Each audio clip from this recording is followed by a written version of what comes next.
আবারও সোশ্যাল মিডিয়াতে শাকিব খানের বিভিন্ন ছবি ভাইরাল হয়েছে, যা দেখতে আসলে তাকে একজন টারজানিস্টের মতো লাগছে। এবং অনেকেই বলছে এটা এআই দিয়ে তৈরি হয়েছে, আবার অনেকেই বলছে না, এটা তার আপকামিং মুভি হতে পারে, যা অনন্য মামুন বলেছিল। আসলে শাকিব খানের এই ধরনের ছবি আসলে তাকে খুবই মানিয়েছে, কিন্তু তার বডিকে অবশ্যই ট্রান্সফর্ম করতে হবে, কারণ শাকিব খানের বডি এরকম নয়। কিন্তু শাকিব খানের যে দর্শকেরা আছে তারা আসলে সবসময় চায় শাকিব খানকে এরকম একটা লুকে দেখার জন্য, সবসময় তাদের অধীর আগ্রহ থাকে। কারণ দেশের বাইরেও এখন অনেকেই বডিকে ট্রান্সফর্ম করে এবং তাদের বডিকে ট্রান্সফর্ম করে এরকম সুন্দর একটা লুকে নিয়ে আসে এবং সেভাবে মুভি তৈরি করে। আসলে এই শাকিব খানের ভক্তরাও চায় যে তার অনুরাগীরা এরকম হোক এবং সেভাবে ট্রান্সফর্ম করে এভাবে সুন্দর একটা মুভি তৈরি করুক।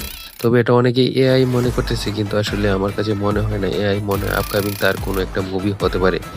সেই অপেক্ষায় রইলাম এবং অবশ্যই আপনারা দেখবেন এবং অবশ্যই আপনাদের মতামত জানাবেন এবং অবশ্যই সাবস্ক্রাইব এবং শেয়ার করে সাথে থাকবেন। আপনাদের অভিমত অবশ্যই কমেন্ট বক্সে জানাবেন।